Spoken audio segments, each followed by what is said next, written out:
വിശുദ്ധ ഖുർആനില്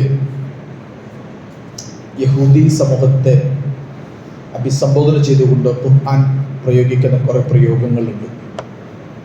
യഹൂദികൾ എപ്പോഴും വലിയ അവകാശവാദങ്ങൾ ഉന്നയിക്കുന്നവരാണ്.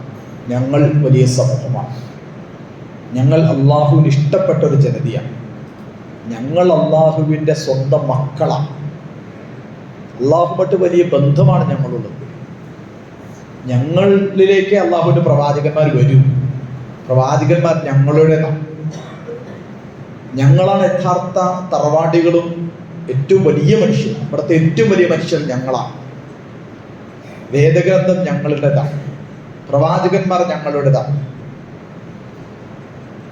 ഈ രൂപത്തിൽ അവകാശവാദങ്ങൾ ഉന്നയിക്കുന്ന ആളുകളായിരുന്നു.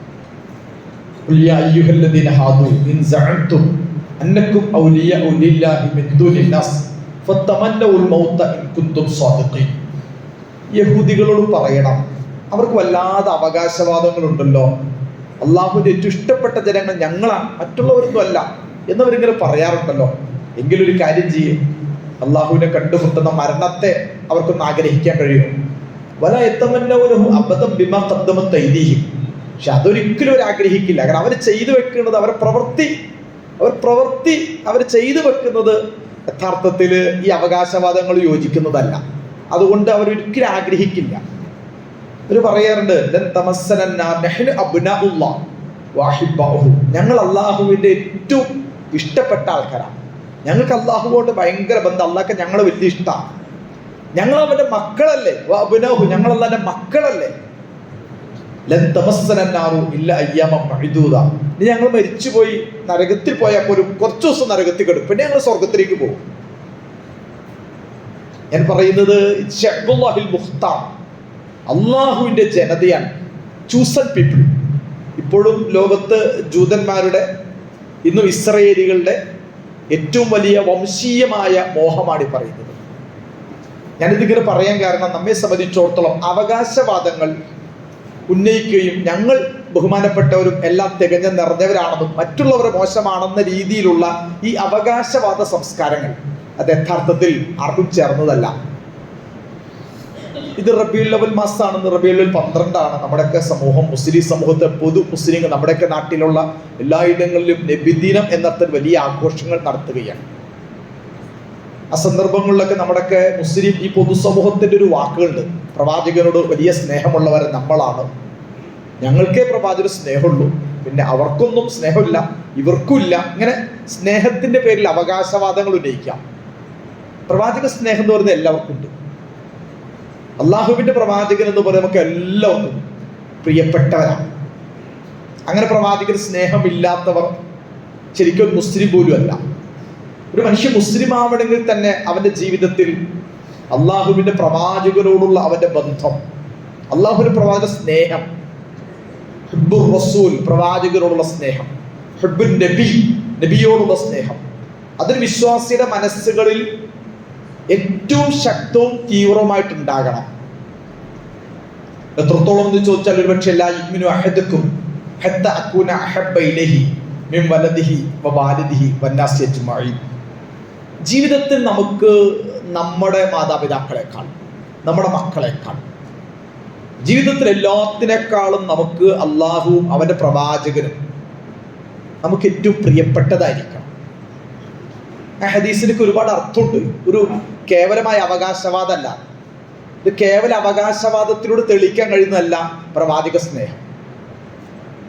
പ്രവാചക സ്നേഹം തെളിയിക്കുന്നത് ശരിക്ക് ഇമാം ഇബ്നു കസീർ തന്റെ തഫ്സീറിൽ ഖുൽ ഇൻ കുൻതും തുഹിബ്ബൂനല്ലാഹ ഫത്തബിഊനി യുഹിബ്ബുകുമുല്ലാഹ് വയഗ്ഫിർ ലക്കും ദുനൂബക്കും വല്ലാഹു ഗഫൂറുർ റഹീം. സൂറത്ത് ആലി ഇംറാനിൽ ഒരു അധ്യായം, ഒരു സൂറത്തുണ്ട്. ഖുൽ നബിയെ പറയണം, ഇൻ കുൻതും തുഹിബ്ബൂനല്ലാഹ വറസൂലഹു, നിങ്ങൾ അള്ളാഹുവിനെയും പ്രവാചകനെയും സ്നേഹിക്കുന്നുണ്ടെങ്കിൽ, അതിനൊക്കെ വലിയ നിങ്ങൾ സ്നേഹിക്കുന്നുണ്ടെങ്കിൽ എന്ന് പറയുന്നത് നിങ്ങൾ സ്നേഹിക്കുന്നു പറയുന്നവരാണല്ലോ, നിങ്ങൾ അള്ളാഹുവിനെയും പ്രവാചകനെ സ്നേഹിക്കുന്നവരാണ് എന്ന് പറയുന്നവരാണല്ലോ. ശരിക്ക് ഈ സൂറത്ത് ആലി ഇംറാന്റെ പ്രത്യേകത ജൂത സമൂഹങ്ങളെ, ക്രിസ്ത്യ സമൂഹങ്ങളെ, വിശ്വാസങ്ങളെ താരതമ്യപ്പെടുത്തി സംസാരിക്കുന്ന സൂറത്താണ് സൂറത്ത് ആലി ഇംറാൻ. ആലി ഇമ്രാൻ, ഇമ്രാൻ കുടുംബം, ഇമ്രാന്റെ കുടുംബം അതാരാണ്? ആ ഇമ്രാന്റെ കുടുംബത്തിലാണ് മറിയം ജനിച്ചത്. അവർക്കൊരു ആൺമക്കളെ പ്രതീക്ഷിച്ചിരിക്കുമ്പോൾ പെൺകുട്ടി പ്രസവിച്ചു. ആ പെൺകുട്ടി അള്ളാഹുവിന്റെ വഴിയിൽ ശരിക്കും പറഞ്ഞ നേർച്ച ചെയ്തു. അങ്ങനെ മറിയമ്മനുണ്ടായ ഒരു കുട്ടി, അതാണ് ഈസ. ആ മറിയമ്മനെ നോക്കുവാൻ, സംരക്ഷിക്കുവാൻ വേണ്ടി സംരക്ഷകനായിട്ടുണ്ടായിരുന്ന വ്യക്തിയാണ് സക്കരിയ. ആ സക്കരിയ നബിക്ക് കുട്ടികളില്ലായിരുന്നു. ഇങ്ങനെ മറിയമ്മന് കുട്ടിയൊക്കെ ഉണ്ടായത് കണ്ടപ്പോൾ അദ്ദേഹം ആഗ്രഹിച്ചു അവർക്ക് കുട്ടികൾ. അതിന്റെ പേരാണ് യഹ്യ. ഇങ്ങനെ ജീവിതത്തിൽ ആലിമ്രാന്റെ കുടുംബത്തെ കുറിച്ച്, ആലിമ്രാന്റെ കുടുംബത്തിൽ പിറന്ന മറിയമ്മനെ കുറിച്ച്, മറിയമ്മനുണ്ടായ കുട്ടിയെ ഈസയെ കുറിച്ച്, ഐസ പ്രസവിച്ചതും ഈസയുടെ പ്രത്യേകതകളും, ഐസയുടെ കൂടെ പിറന്ന സക്കരിയ നബിയുടെ മകൻ യഹ്യയെ കുറിച്ച്, സ്നാപകയഹോന്ന, ഇങ്ങനെ മുൻ പ്രവാചകന്മാരെ കുറിച്ച്, ആ പ്രവാചകന്മാരുടെ പിന്തുടർച്ചയാണ് മുഹമ്മദ് മുസ്തഫ സല്ലല്ലാഹു അലൈഹി വസല്ലം എന്ന് പറഞ്ഞുകൊണ്ട് മുൻ പ്രവാചകന്മാരും പ്രവാചകരും തമ്മിലെ ബന്ധത്തെ കുറിച്ച് പറയുന്ന സൂറത്താണ് സൂറത്തു ആലി ഇമ്രാൻ. അഥവാ മുഹമ്മദ് നബി സല്ലല്ലാഹു അലൈഹി വസല്ലം മുൻ പ്രവാചകൻ മാത്രമാണ് ഈസാ നബി. ഈസാ നബിക്ക് മുമ്പുള്ള പ്രവാചകനായിരുന്നു മൂസാ നബി. ഈസാ നബിയുടെ മാതാവായിരുന്നു മറിയം. ഇത്തരത്തിൽ മുൻ പ്രവാചകന്മാരെയൊക്കെ താരതമ്യം ചെയ്തുകൊണ്ട് യഹൂദികളെയും ക്രിസ്ത്യാനികളെയും യഥാർത്ഥ പ്രവാചകരുമായിട്ട് ചേർത്ത് നിർത്തിക്കൊണ്ട് സംസാരിക്കുന്ന അധ്യായമാണ് സൂറത്തു ആലി ഇമ്രാൻ എന്ന് പറയുന്നത്. നിങ്ങളുടെ കേവലമായ അവകാശവാദങ്ങൾ കൊണ്ട് ഞങ്ങൾ മൂസാ നബിയുടെ അനുയായികളാണ്. ശരിക്കും പറഞ്ഞാൽ പ്രവാചക സ്നേഹമാണ് ചരിത്രത്തിൽ പല സമൂഹങ്ങളെയും വഴി തെറ്റിച്ചു വിട്ടത്. പ്രവാചകം നിന്നയല്ല, പ്രവാചക വന്ദനമാണ്, പ്രവാചക വിരോധമല്ല, പ്രവാചക വെറുപ്പുകളല്ല, പ്രവാചകന്മാരെ ചെറുതാക്കലല്ല, പ്രവാചകനെ വലുതാക്കലാണ്, പ്രവാചകന്മാരെ കുറിച്ച് വലുതാക്കലാണ് ശരിക്കും പല സമൂഹങ്ങളെയും തകർത്ത് കളഞ്ഞത്. നമ്മൾ മൂസാ നബി, ജൂതന്മാരെ സംബന്ധിച്ച് മൂസാ നബി, മൂസ അതാണ് ഏറ്റവും വലിയ പ്രവാചകൻ. മോസസ്, ലോകത്തെ ഏറ്റവും കരുത്തനും ശക്തനുമായ മോസസ്, അതുകൊണ്ട് ഞങ്ങൾ മൂസാ നബിയുടെ അനുയായികൾ. അപ്പൊ മൂസാ സ്നേഹം അതങ്ങോട്ട് കയറിയിട്ട് മൂസയാണ് ഏറ്റവും വലിയ പ്രവാചകൻ എന്ന് പറയുന്ന ആ മൂസാ സ്നേഹം എതിര് വിട്ടപ്പോഴാണ് ഒരുപക്ഷെ മൂസാ നബിയോട് സ്നേഹം പോലെ അവർക്ക് യാക്കൂബ് നബി അവർക്ക് വളരെ യാക്കൂബ് നബി ഏറ്റവും കരുത്തനായ പ്രവാചകൻ. യാക്കോബ് ശക്തനാണ്. യാക്കോബ് എന്ന് പറയുന്ന ലോകത്ത് അള്ളാഹുവിന്റെ ഒപ്പത്തിനൊപ്പം പറഞ്ഞ് പടച്ച റബ്ബിന്റെ ഒപ്പത്തിനൊപ്പം ഒരു പണത്തൂക്കം പടച്ചവനേക്കാൾ മുമ്പിൽ യാക്കൂബ് കയറും. യാക്കൂബും അള്ളാഹും തമ്മിലുള്ള യുദ്ധം, ഗറില്ല യുദ്ധം, അതിൽ അള്ളാഹുവിനെ അടക്കം തോപ്പിച്ച പ്രവാചകൻ എന്ന് വരെ പതുക്കെ പറഞ്ഞ് യാക്കൂബിന്റെ പുത്രന്മാർ ഇസ്രയേൽ എന്ന് പറയുന്ന യാക്കൂബ് നബിയുടെ പേരാണ് ഇസ്രായേൽ, അബ്ദുള്ള എന്നർത്ഥം, ദൈവദാസൻ. അപ്പൊ യാക്കൂബ് നബിയെ പറ്റി പറഞ്ഞ്, യാക്കൂബ് നബിയുടെ കുടുംബത്തെ പറ്റി പറഞ്ഞ്, യാക്കൂബ് മഹത്വം പറഞ്ഞിട്ട് മുന്നോട്ട് പോയ ഒരു സമൂഹമാണ് ജൂതന്മാർ. അല്ലെങ്കിൽ മൂസ പ്രവാചകരെ പറ്റി പറഞ്ഞിട്ട് മോസസിന്റെ ഏറ്റവും വലിയ ശക്തി. ഇപ്പോഴത്തെ ക്രിസ്ത്യാനികൾക്കും ശരിക്കും എന്താ സംഭവിച്ചത്? ക്രിസ്ത്യാനികൾക്ക് എത്ര നബി സ്നേഹ ഈസാ നബിയോട്. ശരിക്കും മീലാദുൻ നബി എന്ന് പറഞ്ഞാൽ ശരിക്കും അറബി പറഞ്ഞാൽ ക്രിസ്തുമസിന്റെ പേരാ മീലാദുൻ നബി.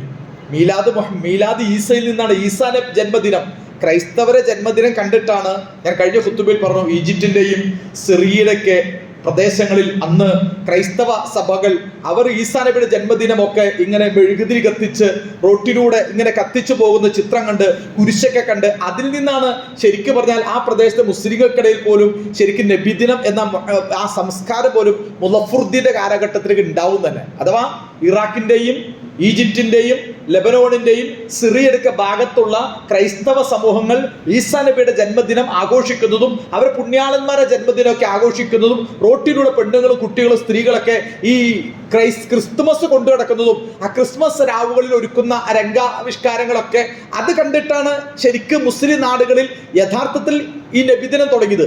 മീലാദുൻ നബി എന്ന അറബി പറഞ്ഞതിനർത്ഥം മീലാദ് മീലാദ് എന്ന പദം ഈസാ നബിയിൽ നിന്ന് രൂപപ്പെട്ടതാണ്. ഈസാ ജന്മം ക്രിസ്തുവാബ്ദം, അറബിയിൽ നമ്മൾ മീലാദിയ ക്രിസ്തുവാബ്ദം എന്ന് പറയുന്നത് പോലും അതിനുമായി ബന്ധപ്പെട്ട. അപ്പൊ ക്രിസ്ത്യാനികളുടെ പ്രശ്നം ഈസാ നബിയോടുള്ള ആദരവും സ്നേഹവും പറഞ്ഞ് ഈസാ നബി അള്ളാഹുവിന്റെ തൊട്ട് താഴെ അള്ളാഹുവിന്റെ കൊച്ചുമോനായി, അള്ളാഹുവിന്റെ മോനായി ചിത്രീകരിച്ച്, അള്ളാഹുവിന്റെ മോനും ഒരു പിന്നെ പറഞ്ഞ പുത്രൻ ദൈവത്തെക്കാൾ വലുതായി. അതുകൊണ്ട് ഒരു പക്ഷേ പുത്രനായ ദൈവമാണ് പിതാവായ ദൈവത്തെക്കാൾ.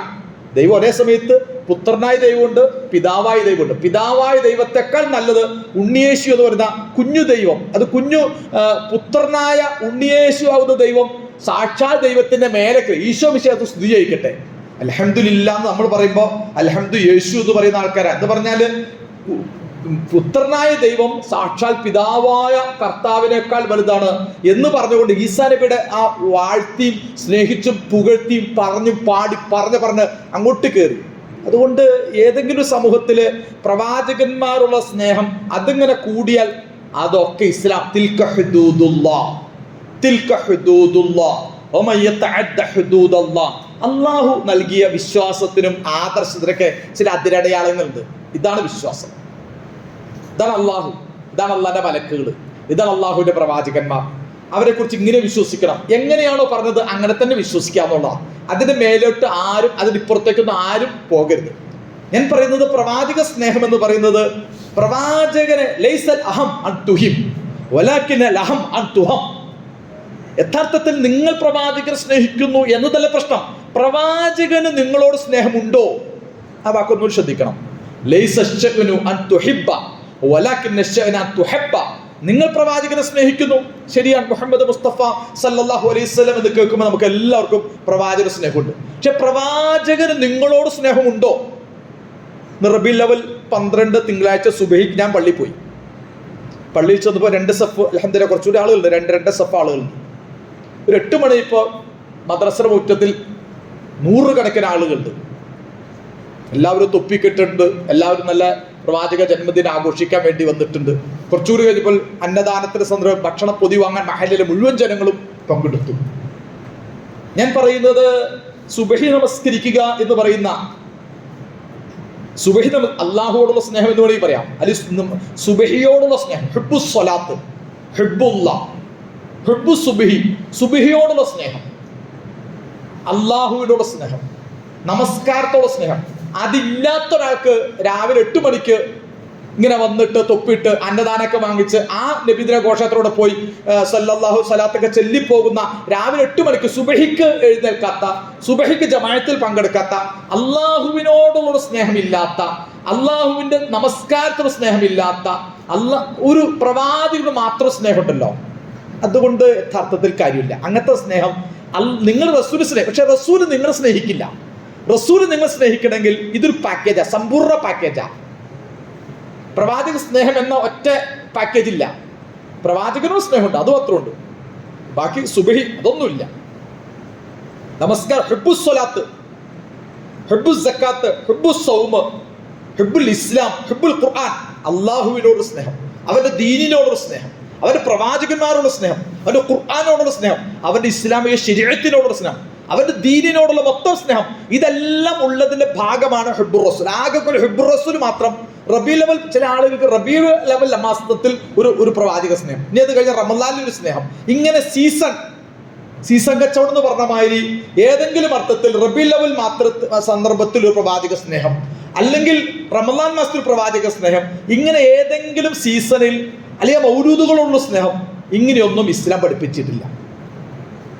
നിങ്ങൾക്കുടെ സ്നേഹം അള്ളാഹുവിന്റെ പ്രവാചകന് നിങ്ങളോട് സ്നേഹം തോന്നാവുന്ന വിധത്തിൽ പ്രവാചകൻ പറഞ്ഞതുപോലൊരു സ്നേഹം. സാക്ഷാൽ ഈസാ നബിയോട് പോലും അള്ളാഹ് നാളെ പരലോകത്ത് ചോദ്യം ചെയ്യുന്നുണ്ട്.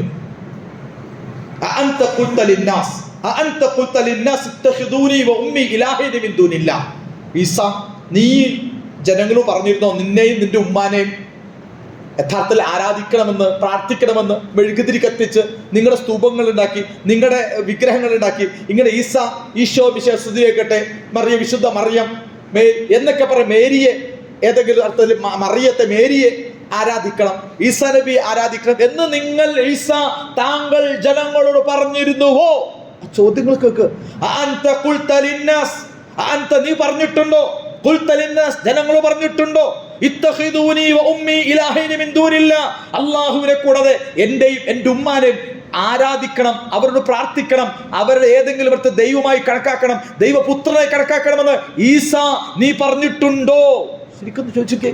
ശരിക്കും ക്രൈസ്തവരുടെ ഈസാന്റെ നബിയെ സ്നേഹം എന്തോ അല്ലാത്ത സ്നേഹമല്ല. ആ സ്നേഹം യഥാർത്ഥത്തിൽ വിശ്വാസത്തിൽ പരിഗണിക്കും, അള്ളാഹു പരിഗണിക്കില്ല. ഈസാ നബി അല്ല, അള്ളാഹ് തന്നെ പരിഗണിക്കില്ല. അതുകൊണ്ട് തന്നെയാണ് അള്ളാഹുവിന്റെ പ്രവാചകൻ മുഹമ്മദ് മുസ്തഫ സല്ലല്ലാഹു അലൈഹി വസല്ലം പറയുന്നില്ല, നിങ്ങൾ ഒരിക്കലും ഈസാ നബിയെ ക്രിസ്ത്യാനികൾ സ്നേഹിച്ചതുപോലെ എന്നെ സ്നേഹിക്കണ്ട, എന്നെ അങ്ങനെ സ്നേഹിക്കേണ്ടതില്ല. വഖൂലു അബ്ദല്ലാഹ്, നീ അള്ളാഹുവിന്റെ അടിമ എന്ന് തന്നെ പറഞ്ഞാൽ മതി. അള്ളാഹു റസൂലും പറഞ്ഞതോ അങ്ങനെ എന്നെ സ്നേഹിച്ചാൽ മതി. അതിന്റെ മേലെ അതിനപ്പുറത്തുള്ള സ്നേഹം പോലും വേണ്ടതില്ല എന്ന് അള്ളാഹുവിന്റെ പ്രവാചകൻ മുഹമ്മദ് മുസ്തഫ സല്ലല്ലാഹു അലൈഹി വസല്ലം പറയുന്നു. അതുകൊണ്ട് പ്രിയമുള്ളവരെ, പ്രവാചകരുടെ സ്നേഹം നമുക്കൊക്കെ ഉണ്ടാകണം. ആ സ്നേഹം അത് യഥാർത്ഥത്തിൽ പ്രവാചക സ്നേഹം എന്ന് പറയുന്ന ഒരു ചെറിയ പരിപാടിയല്ല. ഹിബ്ബുർ റസൂൽ, ഹിബ്ബുൻ നബി, ഹിബ്ബു മുഹമ്മദ് അല്ല കേട്ടോ. ഹിബ്ബു മുഹമ്മദ് എന്ന് ആരും പറയാല്ല. ഹിബ്ബു മുഹമ്മദ് അല്ല, ഹിബ്ബുൻ നബി, ഹിബ്ബുർ റസൂൽ അഥവാ ഹിബ്ബുർ റിസാല. റിസാലത്തിനെ സ്നേഹിക്കണം, നുബുവത്തിനെ സ്നേഹിക്കണം.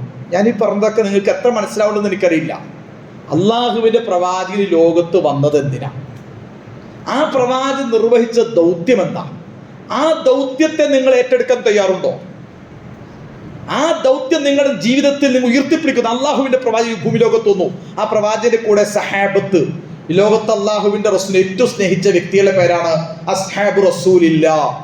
അള്ളാഹുവിന്റെ പ്രവാചക സഹാബത്ത്. സഹിബൻ നബിയ, അര സഹിബൻ നബിയ, നബിയുടെ കൂടെ നിലകൊണ്ടവർ. നബിയുടെ ഒരുപക്ഷെ നമ്മളൊക്കെ ഉസൂലുൽ ഹദീസിന്റെ ഒക്കെ ഭാഷയിൽ പ്രവാചകനെ കണ്ണുകൊണ്ട് കണ്ട, പ്രവാചകന്റെ കാലഘട്ടത്തിൽ ജീവിച്ച റസൂലുള്ളാഹിനെ കണ്ടവർ എന്നൊക്കെ ഇൽമു ഉസൂലുൽ ഹദീസിലൊക്കെ സഹിബൻ നബിയ ഐനൈഹി മുഅ്മിനൻ ബിഹി, പ്രവാചകൻ രണ്ട് കണ്ണുകൊണ്ട് കണ്ടവരാണ്, പ്രവാചകന്റെ കൂടെ ജീവിച്ചവരാണ് എന്നൊക്കെ നമ്മൾ പറയുമെങ്കിൽ ആ നിർവചനങ്ങൾക്ക് അപ്പുറമാണ് സഹാബി എന്ന നിർവചനം. സഹാബി എന്ന നിർവചനം അതിന്റെ അർത്ഥം അള്ളാഹുവിന്റെ പ്രവാചകന്റെ കൂടെ നിലകൊണ്ടവർ എന്നാണ്. അള്ളാഹുവിന്റെ റസൂലിന്റെ കൂടെ ഞാനുമുണ്ട്. റസൂൽ എവിടെ പോയോ അവിടെ ഞാനും വരാം. റസൂൽ എന്താണ് സമൂഹത്തോട് പറഞ്ഞത് അത് ഞാനും പറയാം. ഞാനിപ്പോൾ ശ്രദ്ധിക്കണം. ഇത് അങ്ങനെ ഒരു ചെറിയ നേർച്ചപ്പാട്ട് പാട്ടി, മൗലിദ് പാടി, ആ പാട്ടുപാടിയുടെ പേരിൽ നാട്ടിലൊരു 1-2 മൃഗത്തേക്ക് അറുത്തു, എന്നിട്ട് അതിന്റെ ഭക്ഷണമൊക്കെ വിളമ്പി, അങ്ങനെ നമ്മൾ വിചാരിക്കുന്ന ഒരു കഴിക്കൽ, മൗലിദ് കഴിക്കൽ, ഒരു കഴിക്കൽ എന്നർത്ഥത്തിൽ ചുരുങ്ങി നിൽക്കുന്ന ലളിതമായ ഒരു പദ്ധതിയാണ് പ്രവാചക സ്നേഹം എന്ന് ആരും വിചാരിക്കേണ്ട. ഇത് വലിയ ടാസ്കാണ്. വലിയ റിസ്ക്കാണ്, ഒരു വലിയ ത്യാഗമാണ്. ആ ത്യാഗത്തെ ഉൾക്കൊള്ളാത്തൊരു പ്രവാചക സ്നേഹം, പ്രവാചകന്റെ കൂടെ ചേർന്ന സഹാബിമാരുടെ സ്നേഹം എങ്ങനെയായിരുന്നു? പ്രവാചകന്റെ കൂടെ അബൂബക്കർ സിദ്ദീഖ്, ഉമർ ഖത്താബ് ഇവരൊക്കെ അങ്ങോട്ട് ചേർന്നതോടെ എന്താ സംഭവിച്ചത്? മക്കയുടെ മണ്ണിൽ ഇസ്ലാം, പക്ഷെ ഇസ്ലാമിന്റെ മുഖത്ത് നോക്കി നീ നശിച്ചു പോകട്ടെ, മുഹമ്മദ് നീ നശിക്കട്ടെ, നീ തകരട്ടെ. അതുവരെ മുഹമ്മദ് ആ നാട്ടില് അല്ലമീനായിരുന്നു, അസാദിക്കായിരുന്നു, ആ നാട്ടിലെ വിശ്വസ്തനായിരുന്നു, ആ നാട്ടിൽ എല്ലാവർക്കും പ്രിയപ്പെട്ടവനായിരുന്നു പ്രവാചകൻ. പക്ഷെ പ്രവാചകത്വം വിളിച്ചു പറഞ്ഞപ്പോൾ, പ്രവാചകൻ എന്താണ് അള്ളാഹു എന്നും എന്താണ് ഈ പ്രപഞ്ചത്തിലെ ജീവിതമെന്നും ഈ ലോകത്ത് മനുഷ്യൻ വിശ്വസിക്കേണ്ട കാരണം എന്താണെന്നൊക്കെ തുടങ്ങുന്ന ആദർശം, ഇസ്ലാമിക വിശ്വാസം അത് ലോകത്തോട് പ്രഖ്യാപിച്ചപ്പോൾ പ്രവാചകൻ ആക്ഷേപിക്കപ്പെടാൻ തുടങ്ങി. പ്രവാചകൻ അതോട് ഭ്രാന്തനെന്ന് വിളിക്കാം. മജ്നൂൻ, ഇന്നക്കല മജ്നൂൻ, നീ ഭ്രാന്തനാണ്. ഇന്നക്കല ശാഇറുൻ മുബീൻ, നീ സാഹിറാൻ, മസ്ഹൂറാൻ, കദ്ദാബാൻ, നീ പെരുങ്കള്ളനാണ്, നീ സാഹിറാൻ, നീ ആഭിചാരകനാണ്, നീ ഭ്രാന്തനാണ്, നീ വ്യാജ കവിയാൻ. അഥവാ പ്രവാചകൻ അന്ന് വിളിക്കാവുന്ന എല്ലാ തെറിയും. ഇന്നിപ്പോ നമ്മൾ തീവ്രവാദി, ആരാണെങ്കിലും നിങ്ങളൊക്കെ ക്യാമ്പസിലോ കോളേജിലോ എവിടെയെങ്കിലും ചെന്ന് പള്ളിയിൽ പോയപ്പോൾ തീവ്രവാദി, ഭീകരവാദി, മുസ്ലിം ഇസ്ലാമിക പ്രസ്ഥാനങ്ങളൊക്കെ തീവ്രവാദികൾ, ഭീകരവാദികൾ. ഏതെങ്കിലും അർത്ഥത്തിൽ നിങ്ങൾ ഞങ്ങളുടെ വിശ്വാസത്തിന്റെ ഭാഗമല്ല എന്ന് പറഞ്ഞാൽ പോലും ഉടൻ തീവ്രവാദി, ഭീകരവാദി, ചാപ്പ കുത്തി. നമ്മുടെയൊക്കെ ഏതൊർത്ഥത്തിൽ ഓണമൊക്കെ വല്ലാതെ ആഘോഷിക്കുന്ന സന്ദർഭങ്ങളിൽ സ്വന്തം വ്യക്തിത്വവും ആദർശമൊക്കെ നിലനിർത്തിക്കൊണ്ടൊരു മിതത്വം പാലിച്ചാൽ തന്നെ ഉടൻ തന്നെ തീവ്രവാദി, ഭീകരവാദി.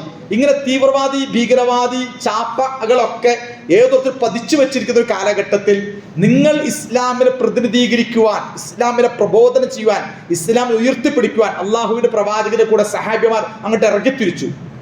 ആ ഇറങ്ങിത്തിരിച്ചതോടുകൂടി അവരെ ആ അർത്ഥത്തിൽ ആക്ഷേപിക്കാൻ തുടങ്ങി, പരിഹസിക്കപ്പെടാൻ തുടങ്ങി, നാട്ടി ഓടിക്കപ്പെട്ടു. രഹസ്യ പ്രബോധനത്തിന് രഹസ്യമായി പരസ്യമായിട്ട് പറയാൻ പോലും കഴിയാത്ത അവസ്ഥ വന്നു. ശൈബ ബിൻ ത്വാലിബിൽ ബഹിഷ്കൃതമായ അവസ്ഥ വന്നു. ഭക്ഷണം കഴിക്കാൻ ഇല്ലാത്ത അവസ്ഥയിലേക്ക് പട്ടിണി കിടക്കുന്ന ഇസ്ലാം ലോകത്ത് പ്രവാചക സ്നേഹത്തിന്റെ പേരിൽ വയറ് നിറച്ച് ഉണ്ണുന്ന ഈ കാലഘട്ടത്തിൽ ലോകത്ത് ഒരു തരി ഭക്ഷണം കിട്ടാതെ, ഒരു ഇറക്ക് വെള്ളം കുടിക്കാതെ ജീവിതത്തിൽ ശൈബ് അബീ ത്വാലിബിൽ പ്രവാചകന്റെ സഹാബത്ത് ബഹിഷ്കൃതമായതുപോലെ പ്രിയമുള്ളവരെ ഗസയുടെ മണ്ണിൽ ബഹിഷ്കൃതമായ ഒരു ലോക മുസ്ലിം സമൂഹമുണ്ട്. എത്ര പേരുടെ മനസ്സിൽ ആ പ്രവാചകൻ അനുചരന്മാർ, യഥാർത്ഥ പ്രവാചക സ്നേഹികൾ ഗസയുടെ മണ്ണിലുണ്ടെന്ന് വിശ്വസിക്കുന്ന എത്ര പേര് എൻ്റെ നിങ്ങളുടെ കൂട്ടത്തിലുണ്ട്? എന്റെ നിങ്ങളുടെ കണ്ണും കാതൊക്കെ അങ്ങോട്ട് പോകുന്നുണ്ടോ? ഷൈബ് അബി ത്വാലിബിൽ ഇസ്ലാമിൽ വിശ്വസിന്റെ പേരിൽ ബഹിഷ്കൃതമായി ഒരു തുള്ളി ഭക്ഷണം പോലും കിട്ടാതെ പട്ടിണി കിടന്ന് മരിച്ച സഹാബിമാരുടെ ജീവിതം. അവിടുന്ന് അങ്ങോട്ട് പ്രവാചകന്റെ ആദർശം ഇസ്ലാം ഞാൻ പറഞ്ഞത് നിങ്ങൾ മനസ്സിൽ, ഇസ്ലാമിനോടൊരു സ്നേഹം വേണം. ഇസ്ലാം ഉയർത്തിപ്പിടിക്കാനുള്ള പരിശ്രമം, ആ ഇസ്ലാമിന്റെ വളർച്ചയ്ക്ക് വേണ്ടി, ഉയർച്ചയ്ക്ക് വേണ്ടി പരസ്യമായ പ്രബോധന പ്രവർത്തനങ്ങൾ ഏർപ്പെടുന്നു. ആ നാട്ടിൽ ജീവിക്കാൻ കഴിയാതെ വരുന്ന ഘട്ടത്തിൽ ആ നാട് വിട്ട് മദീനയിലേക്ക് പോകേണ്ടി വരുന്നു. മദീനയിൽ ചെന്ന് വീണ്ടും ആക്രമിക്കപ്പെടുന്നു. ബദറിലേക്ക് പോകപ്പെടേണ്ടി വരുന്നു. ഉഹദിലേക്ക് പോകപ്പെടേണ്ടി വരുന്നു. ഖന്തക്കിന്റെ രണഭൂമികളിലേക്ക് പോകേണ്ടി വരുന്നു. കിടങ്ങ് കുഴിക്കേണ്ടി വരുന്നു. പിക്കാസായി, ചട്ടിയായി, കൊട്ടയും വട്ടിയുമായി, തൂമ്പയുമായി, പെണ്ണുങ്ങളും കുട്ടികളുമായി കിടങ്ങ് കുഴിക്കേണ്ടി വരുന്നു. രണഭൂമികളിൽ, യുദ്ധഭൂമികളിൽ. പ്രിയമുള്ളവരെ, അങ്ങനെ നീണ്ട 23 വർഷ കാലഘട്ടത്തിലെ അതിസാഹസികമായ വലിയ അർത്ഥത്തിൽ പ്രയാസങ്ങളും ഹുനൈനിലേക്ക്, മുഅ്തയിലേക്ക്, അങ്ങനെ എത്രയോ സമര ഭൂമികളിലൂടെ ആണ് ഇസ്ലാം വളർന്ന് അല്ലാഹുവിന്റെ റസൂൽ ജീവിച്ചത്. അങ്ങനെയാ. നിങ്ങൾ മക്കത്തും മദീനത്തേക്ക് പോയിട്ടില്ലേ? നിങ്ങൾ ഹജ്ജും ഉംറയൊക്കെ ചെയ്തിട്ടില്ലേ? നിങ്ങൾ മക്കത്തും മദീനത്ത് പോകുമ്പോൾ മക്കയിലെ മസ്ജിദുൽ ഹറാമും മദീനയിലെ മസ്ജിദ് നബവിയും മാത്രമാണോ കാണാറുള്ളത്? ഈ രണ്ട് പള്ളികളെ കാണുന്നതിന് കൂടെ നിങ്ങൾ ബദർ കാണും, നിങ്ങൾ ഉഹദ് കാണാൻ കഴിയും, നിങ്ങൾക്ക് ഖന്തക്ക് കാണാൻ കഴിയും, നിങ്ങൾക്ക് ഹിറാ ഗുഹ കാണാൻ കഴിയും, നിങ്ങൾക്ക് ഉക്കാല ചന്ത കാണാൻ കഴിയും, നിങ്ങൾക്ക് ത്വായിഫ് കാണാൻ കഴിയും, ത്വായിഫിൽ ഹുനൈൻ കാണാൻ കഴിയും, യർമൂക്ക് കാണാൻ കഴിയും. യർമൂക്കിലേക്കുള്ള വഴി കാണിച്ചത് തരും. എന്താ ഞാനീ പറഞ്ഞത്? സ്ഥലത്തിന്റെ പ്രത്യേക ത്വായിഫ് കാണാം. ഇങ്ങനെ പ്രവാചകൻ ഈ ആദർശവുമായി ഇസ്ലാം ഉയർത്തിപ്പിടിച്ച് ജനങ്ങൾക്ക് ജീവിക്കും. ഇസ്ലാമിലേക്ക് ജനങ്ങൾ ക്ഷണിക്കുകയും ഇസ്ലാമിക വിശ്വാസം ജനങ്ങൾ പറയുകയും ആ രീതിയിൽ ഇസ്ലാമിനെ സ്വന്തം ചെയ്ത് ഉയർത്തിപ്പിടിച്ച് ഇസ്ലാമിലേക്ക് ജനങ്ങൾ ക്ഷണിച്ച് ഇസ്ലാമിക പ്രബോധന പ്രവർത്തനങ്ങൾ നടത്തി ഇസ്ലാമിന്റെ വഴിയിൽ മുന്നോട്ട് പോയപ്പോഴുള്ള പ്രയാസങ്ങളും റിസ്കുകളും ത്യജിച്ച് അന്നത്തെ അബൂജഹൽ, അന്നത്തെ അബൂലഹബ്, അന്നത്തെ ഉത്തുബത്ത്, അന്നത്തെ ഷൈബത്ത്, അന്നത്തെ റോമ സാമ്രാജ്യം, അന്നത്തെ പേർഷ്യ സാമ്രാജ്യം, അന്നത്തെ മുശ്രിക്കുകൾ, അന്നത്തെ വലീദ് ബിൻ മുഗീറമാൽ, അന്നത്തെ മുഖൈത്തുകൾ, അന്നത്തെ ഇങ്ങനെ തുടങ്ങുന്ന അന്നത്തെ തിന്മയുടെ ശക്തികളെ ഒക്കെ ഫേസ് ചെയ്ത് അവരുടെ മുമ്പിലേക്ക് ഇസ്ലാമിനെ അവതരിപ്പിച്ച് വളരെ ത്യാഗനിർഭരമായി ജീവിച്ച സഹാബത്തിന്റെ ഇസ്ലാം. അതാണ് പ്രവാചക സ്നേഹം. അത് വേറെ. ഇത് നമ്മൾ ഇന്നത്തെ സ്നേഹം കൊണ്ടും പോരാ. ഇന്ന് നമ്മൾ കാണിക്കുന്ന പ്രവാചക സ്നേഹം എന്ന് പറയുന്നത് വലിയ റിസ്ക് ഒന്നുമില്ല, വലിയ ചെലവൊന്നുമില്ല. നബിദിനത്തിന് പള്ളിയിൽ നിന്ന് വരുമ്പോൾ 500 രൂപ എൻ്റെ വക, 1000 രൂപ എൻ്റെ വക എന്ന് പറഞ്ഞിട്ട് 10 കിലോ അരി എൻ്റെ വക, അല്ലെങ്കിൽ 5 കിലോ പൊത്തിറച്ചി എൻ്റെ വക, ഇങ്ങനെ കൊടുക്കുന്ന ഏതൊരു ഈ രൂപത്തിൽ നബിദിനൊക്കെ മഹലിനായിട്ട് കഴിച്ച് തീർത്താൽ അൽഹംദുലില്ലാ നബിദിനം കഴിച്ചു. ഗംഗേയമായി നാട്ടു മഹലിലൊക്കെ ചുറ്റുവട്ടത്തിലെ പള്ളികളൊക്കെ അലങ്കരിച്ച്, അത് തന്നെ ഞാൻ കഴിഞ്ഞ ഖുത്ബയിൽ പറഞ്ഞു, റോഡുകളൊക്കെ അലങ്കരിച്ച്. എനിക്കത് ഈ തെക്കൻ കേരളത്തിൽ അതിനേക്കാൾ ശക്തി. തെക്കൻ കേരളത്തൊക്കെ തിരുവനന്തപുരം, കൊല്ലം, കോട്ടയം നാഷണൽ ഹൈവേ കൂടെ വന്നാൽ തന്നെ റോട്ടിലൂടെ ഇങ്ങനെ ബിരിയാണി ചെമ്പൊക്കെ ഉണ്ടാക്കിയിട്ട് നാടുനീളെ വലിയ ആഘോഷിച്ചു കൊണ്ട് പോകുന്നൊരാഘോഷം. ഈ ആഘോഷത്തിൽ കണ്ടന്റ്, ഈ ആഘോഷത്തിന്റെ ഉള്ളടക്കത്തിൽ ഈ പറയുന്ന മൗലിദും ഈ നേർച്ചയും ഈ ചോറും അതിനപ്പുറം ഞാനീ പറഞ്ഞിട്ടുണ്ടോ? അള്ളാഹുവിന്റെ പ്രവാചകന്റെ ഈ കാലഘട്ടത്തിൽ നിങ്ങൾക്കറിയോ? അള്ളാഹുവിന്റെ പ്രവാചകന്റെ സല്ലല്ലാഹു അലൈഹി വസല്ലമയുടെ എല്ലാവരും പ്രവാചക സ്നേഹത്തെ പറ്റി അതിന്റെ അങ്ങോട്ടും ഇങ്ങോട്ടും ക്രെഡിറ്റ് എടുത്ത് അങ്ങോട്ടും ഇങ്ങോട്ടും ഇങ്ങനെ പേറ്റന്റ് അവതരിപ്പിക്കുന്ന കാലഘട്ടത്തിൽ ശരിക്ക് സോഷ്യൽ മീഡിയകൾ ജീവിക്കും. നമുക്ക് അറിയാം, പുതിയ തലമുറ ജീവിക്കുന്നത് സോഷ്യൽ മീഡിയകളിലാണ്, ഫേസ്ബുക്കുകളുടെ ലോകം. അവിടങ്ങളിൽ അള്ളാഹുവിന്റെ പ്രവാചകനെ യഥാർത്ഥത്തിൽ ശരിക്കും പറഞ്ഞ പ്രവാചകനെ ചുറ്റും വളഞ്ഞു നിന്ന് പ്രവാചകനെ കല്ലെറിയുകയാണ്, പ്രവാചകനെ ചെളിവാരി എറിയുക, പ്രവാചകനെ തേജോവധം ചെയ്യുക, പ്രവാചക തെറി, പ്രവാചക പുലഭ്യം, പ്രവാചകൻ അസഭ്യം പറയുന്ന ക്ലാസ്സിൽ കേട്ടാൽ നമുക്കൊരു പക്ഷെ നമുക്ക് സഹിക്കില്ല. ആ മട്ടിൽ ആ പ്രവാചകനെ ചീത്ത വിളിക്കുന്ന ഒരു കാലഘട്ടം. ആ പ്രവാചകനെ മദ്ഹുൻ നബിയോ ഇഷ്കുൻ നബിയോ ഹുബ്ബുൻ നബിയോ മഹബത്ത് റസൂൽ, ഇവിടെയൊക്കെ ഈ ചില സംഘടനകൾ, നമ്മുടെയൊക്കെ നല്ല ചില മതസംഘടനകൾ ആകെ കൂടി അവർ ഈ നബിദിന ഈ റബി ലെവൽ മാസത്തിൽ മാത്രമേ ഉണ്ടാവുള്ളൂ. ബാക്കി ഒരു പൊങ്ങല, ഈ പൊങ്ങ് എന്ന് പറഞ്ഞാൽ റബി ലെവൽ മാത്രം പൊങ്ങും. റബി ലെവൽ കഴിയുമ്പോൾ ഒറ്റ പൊങ്ങൽ, പിന്നെ അടുത്ത റബി ലെവൽ പൊങ്ങും. ഇങ്ങനെ ആകെ കൂടി റബി ലെവൽ മാസത്തിൽ മാത്രം പൊങ്ങുകയും റബി ലെവൽ മാസം മുങ്ങുകയും പിന്നെ അടുത്ത ഇങ്ങനെ ആകെ റബി ലെവൽ പ്രവാചക സ്നേഹം കൊട്ടിപ്പാടി പ്രസംഗിച്ച് നടക്കാൻ വേണ്ടി മാത്രം പ്രവർത്തിക്കുന്ന ചില മതസംഘടനകൾ പോലും ഉണ്ട്. അവർക്ക് അത് കഴിഞ്ഞ വേറൊരു അജണ്ട അവർക്കില്ല. ഞാൻ പറയുന്നത് ഇത് കൃത്രിമ ഇസ്ലാമാണ്. അൽ ഇസ്ലാമു സിനാഇ വൽ ഇസ്ലാമുൽ ഹഖീഖി, അങ്ങനെയുണ്ട്. അദ്ദീനുൽ ഹഖീഖി വദ്ദീനുൽ ഇസ്തിനാഇ. മഹാനായ അഹ്മദ് അമീന്റെ ഒരു കൃതിയുടെ പേരാ യഥാർത്ഥ ദീനും കൃത്രിമ ദീനും. കൃത്രിമ ദീൻ എപ്പോഴും ഇങ്ങനെയുള്ള ഒരു തരം പച്ച തേച്ച ഒരു ദിന, ഒരു തരം എന്താ പറയുക, ഇങ്ങനത്തെ ആചാര അലങ്കാരങ്ങൾ കൊണ്ട് കൃത്രിമമാക്കിയ ഒരു തരം ആചാര അനുഷ്ഠാന ദീന്. ഈ ദീൻ എന്ന് പറയുന്നത് ഏതോ അർത്ഥത്തിൽ ഒരു അതിനപ്പുറം പ്രവാചക സ്നേഹം എന്ന് പറഞ്ഞാൽ നിങ്ങളുടെ മക്കയുടെ മണ്ണിലേക്ക് പോകൂ. ആ മക്കയുടെ മണ്ണിലേക്ക് അള്ളാഹുവിന്റെ പ്രവാചകൻ വന്നത് മുതൽ ആ പ്രവാചകന്റെ കൂടെ സഹാബത്തെ അണിചേർന്നിട്ട് എങ്ങനെയാണ് പ്രവാചകനും സഹാബത്തും മക്കയുടെ മണ്ണിൽ 23 വർഷക്കാലം പ്രവർത്തിച്ചത്, അത് വെച്ചിട്ട് നിങ്ങൾ പറയൂ പ്രവാചകനോടുള്ള സ്നേഹം, പ്രവാചകൻ പഠിപ്പിച്ച ആദർശം. അത് ഹുബ്ബുൽ റിസാല, ഹുബ്ബുൻ നുബുവ എന്ന് പറയാൻ തറക്തു ഫീകും അംറൈൻ ലൻ തളില്ലു മാ തമസ്സക്തും ബിഹിമാ കിതാബല്ലാഹ് വസുന്നത റസൂലില്ലാഹ്. അല്ലാഹുവിന്റെ റസൂൽ ഞാൻ പോവുകയാണ്, നിങ്ങളുടെ കൈകളിൽ 2 കാര്യം ഞാൻ തന്നെ. നിങ്ങൾക്ക് ഞാൻ 2 കാര്യം, എൻ്റെ മുടി ഞാൻ വെട്ടിയാണ്, മൊത്തം മുടി ഇവിടെ വെച്ചിട്ടുണ്ട്, അത് നിങ്ങൾ പിന്നീട് എടുത്തോ. എൻ്റെ ഉപയോഗിച്ച വസ്ത്രമൊക്കെ ഇവിടെ വെച്ചിട്ടുണ്ട്, ഞാൻ ഉപയോഗിച്ച എൻ്റെ എല്ലാം ഇവിടെ ഉണ്ട്. അതുകൊണ്ട് ഇപ്പൊ ആളുകൾ പ്രവാചകന്റെ ഉമിനീര് ഞങ്ങളുടെ ഇവിടെ അടുത്തുണ്ട്, പ്രവാചകൻ ഉമിനീരേ ഇവിടെ ഞങ്ങളുടെ കയ്യിലുണ്ട്. പ്രവാചകൻ അന്ന് ഒരിക്കൽ ഒതു കൊടുത്തപ്പോൾ ഒരു മുഅ്ജിസത്തിന്റെ ഭാഗമായി പ്രവാചകന്റെ വെല്ലുകളിൽ വെള്ളം വന്നിട്ടുണ്ട്. ആ വെള്ളം ഞങ്ങളുടെ ഇവിടെ കോഴിക്കോട്ട് ഉണ്ട്, ഇവിടെ ഇപ്പൊ ഉണ്ട്. പ്രവാചകന്റെ മുഅ്ജിസത്തിന്റെ ഭാഗമായിട്ട് എടുത്ത ഒതുവിന്റെ വെള്ളത്തിന്റെ ബാക്കി അത് ഇവിടെ കോഴിക്കോട്ടുണ്ട്. ഇത്ര പ്രവാചകന്റെ മുടി, അപ്പൊ പ്രവാചകൻ എന്തോ മുടി വെട്ടിയിട്ട് മുടിക്ക് മുറിച്ചിട്ട് നമ്മുടെ ഈ ഇവിടെ ഉള്ള ഈ പിന്നെ ആക്രി കച്ചവടക്കാരോ അല്ലെങ്കിൽ ഈ നമ്മുടെ ഈ ബാർബർമാരൊക്കെ ചെയ്യുന്ന മുടി മൊത്തം കൂട്ടിയിട്ട് ആ പ്രവാചകന്റെ മുടി ഇങ്ങനെ എല്ലാവർക്കും കുറച്ച് കൊടുക്കുന്ന പ്രവാചകൻ, അല്ലെങ്കിൽ മുടി പ്രവാചകന് വിയർപ്പ് ഇങ്ങനെ ഞാൻ പറയുന്നത് അതിന് വേറൊരു ഭാഗമുണ്ട്, അത് വേറെ പറയാം. പക്ഷെ ഞാൻ പറയുന്നത് പ്രവാചകൻ സല്ലല്ലാഹു അലൈഹി വസല്ലം പറയും, ഞാൻ നിങ്ങൾക്ക് ബാക്കി വെച്ച് നിങ്ങളുടെ കൈകൾ തരുന്നത് 2 മുഅ്ജിസത്ത്. നമ്പർ 1 വിശുദ്ധ ഖുർആൻ, നമ്പർ 2 എൻ്റെ പ്രവാചകന്റെ വചനം, സഹീഹായ ഹദീസുകൾ, പ്രവാചകൻ ചെയ്തു. ഇത് 2മാണ് മുസ്ലിം സമുദായം നിങ്ങളുടെ, ഇത് 2ഉം നിങ്ങളുടെ വലത് കൈയിലും ഇടത് കൈയിലും വാങ്ങിയിട്ട് ഈ 2 ആദം ഉയർത്തിപ്പിടിച്ചൊരു ലോകത്ത് ജീവിക്കണം. ഈ ലോകത്ത് ഖുർആന്റെയും സുന്നത്തിന്റെയും പ്രബോധനം നടത്തി അതിനെ ജനങ്ങളെ ക്ഷണിച്ച് ആ ആശയവും ആദ്യം ഉയർത്തിപ്പിടിച്ചുകൊണ്ട് ഈ ലോകത്ത് നിങ്ങൾ ജീവിക്കേണ്ടത് ഖുർആൻ. ഇതാണ് പ്രവാചകന്റെ യഥാർത്ഥത്തിലുള്ള പ്രവാചകന്റെ സ്നേഹം എന്ന് പറയുന്നത്. ഇത് 2ഉം പ്രവാചകൻ പ്രവാചകന്റെ ജീവിതം അത് എൻ്റെ ജീവിതവുമായി താരതമ്യം ചെയ്യുക. പ്രവാചക സ്നേഹത്തിന്റെ ഏറ്റവും പ്രധാനപ്പെട്ട അള്ളാഹുവിന്റെ പ്രവാചകന്റെ ജീവിതവും എൻ്റെ ജീവിതവും, പ്രവാചകനെ കുറിച്ചുള്ള എൻ്റെ അറിവ്. ഒരു പക്ഷെ നബിയെ അറിയുക, അതുവരെ നബി അള്ളാഹുവിന്റെ പ്രവാചകൻ ആരാ, അള്ളാഹുവിന്റെ പ്രവാചകൻ എവിടെ ജനിച്ചത്, അതായിട്ട് പഠിക്കണം. മഅരിഫത്തുല്ലാഹി വമഅരിഫത്തു റസൂലിഹി, അള്ളാഹുവിനെയും അവന്റെ പ്രവാചകന്റെ വാപ്പ ആരാ, പ്രവാചകന്റെ ഉമ്മ ആരാ, നിങ്ങൾ പഠിച്ചങ്ങൾ അത്ഭുതപ്പെട്ടു പോകും.